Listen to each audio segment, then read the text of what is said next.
Christ is the center of all things. He is the first and the most important thing in our lives. God always needs to be first in all things. In our time, in our conversation, in our thoughts, in our actions, our entertainment, our attitude, our decisions, God always needs to be first. Always. Proverbs 3:6 says, acknowledge God in all of your ways. Not some of your ways, not just the big things. If you'll start acknowledging God in all of your ways, He will crown your efforts with success. That means when you get up in the morning, acknowledge God. Good morning, Lord. I love you today. Lord, I wouldn't be alive without your goodness. When you see your children, God, thank you for these amazing children. At the office, Lord, thank you for your favor. Thank you that I excel at what you've called me to do. Even mowing the lawn, Lord, thank you that I'm healthy and strong. This should be a lifestyle where it's so ingrained in us, it's automatic. Anything you do, you include God. You've developed that habit of acknowledging Him. That's when God will fight your battles. That's when God will make the crooked places smooth. We need to be careful that we always keep God first place in our life. And really, how do we know that we're doing that? Well, we spend time with Him regularly.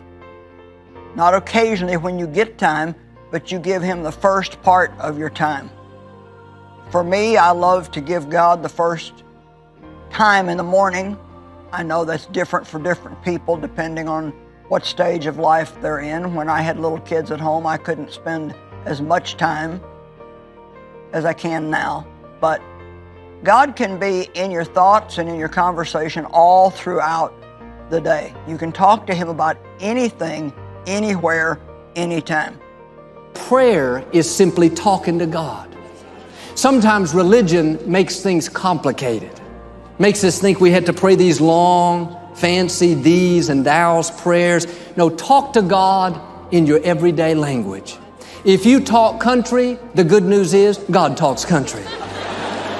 If you talk New York, God talks New York. He understands you. We don't, but He does. When you pray, talk to God like you're talking to your best friend. Tell Him your needs, your concerns, ask Him for help, and then thank Him for what He's already done. Our praise should outweigh our petitions. Don't spend your whole quiet time telling God your problems, your needs. He already knows your needs. Take time to thank Him. Thank God all the time.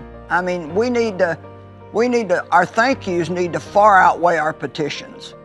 You can thank God for little things, for big things. You can thank Him for things that you've had for a long time.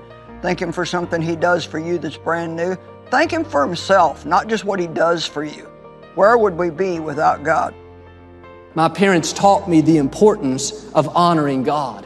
I wasn't perfect. I made plenty of mistakes. But for as long as I can remember, I would get up every morning and take a moment and thank God for that day and ask Him for wisdom and protection. Every day I would read a chapter in my Bible. Didn't always understand it, still don't. And I'm the pastor of a big church. God has not blessed me because I'm the smartest, the most talented, the most skilled. God has blessed me because I've made it a goal to seek Him, to please Him, to honor Him. I still take the first half hour of every day to thank God for His goodness, read my Bible and pray. I ask every day, God, let everything I do today bring honor to your name. God has taken me places that I've never dreamed of. He's blessed our family more than I can imagine. And I'd love to tell you I'm just that smart. I'm just that talented. I'm just an overachiever. No, I've done my part to develop what God's put in me, but I know the blessings, the favor, the honor has come because I've done my best to diligently seek God, to keep Him first place in my life. That's what I'm asking you to do. Jesus said in Matthew 6, seek first the kingdom of God. That word seek is a strong word. One definition is to require as a vital necessity. You have to see spending time with God as being vital to living a victorious life. Because some mornings we think, I don't want to get up early. I don't feel like reading my Bible. I don't feel like going to church today. But once you get in a habit and you see the benefits of how you feel refreshed and restored, you make better decisions, you're more creative, you have God's favor, then you'll think, I can't afford not to do it. When I don't spend time with God, I don't feel right. Something is missing. It says, seek first. That indicates take time for God at the start of the day. Seek ye first the kingdom of God. And seek is a very strong word. It means to crave and pursue and go after. Seek ye first the kingdom of God and His way of being and doing, and all of these other things will be added to you besides. You know, if you call yourself a Christian and you just kind of have tacked God onto your life and want Him to bless it and make it all good, your thinking is all wrong. You need to put God first and then live the kind of life that would please Him. And if you're doing things that you know don't please Him, then you need to ask Him to help you have the strength to get rid of those things in your life. Hebrews 11:6 says, God is a rewarder of those that diligently seek Him. Notice who God rewards. Not people that half-heartedly seek Him, people that just think about Him on Sundays, people that just pray once a week. No, God rewards people like you that get up every morning and thank Him for His goodness. People that go through the day meditating on His promises. People that acknowledge Him in all of their ways. You can keep God first by seeking His guidance on everything. Proverbs 3 says, trust in the Lord with all your heart and mind and lean not to your own understanding. In all your ways acknowledge Him and He will direct your steps. Even if you start out every day, say, God, I need your guidance today in everything that I do. Sometimes if you're going to make a decision, just take a few minutes, get by yourself for a few minutes, 3 minutes, 5 minutes, and just quiet your mind and see what your heart is saying.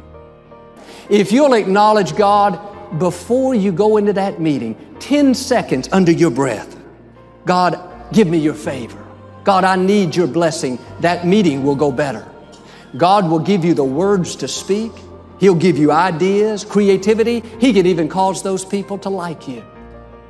Jesus put it this way, without me, you can do nothing.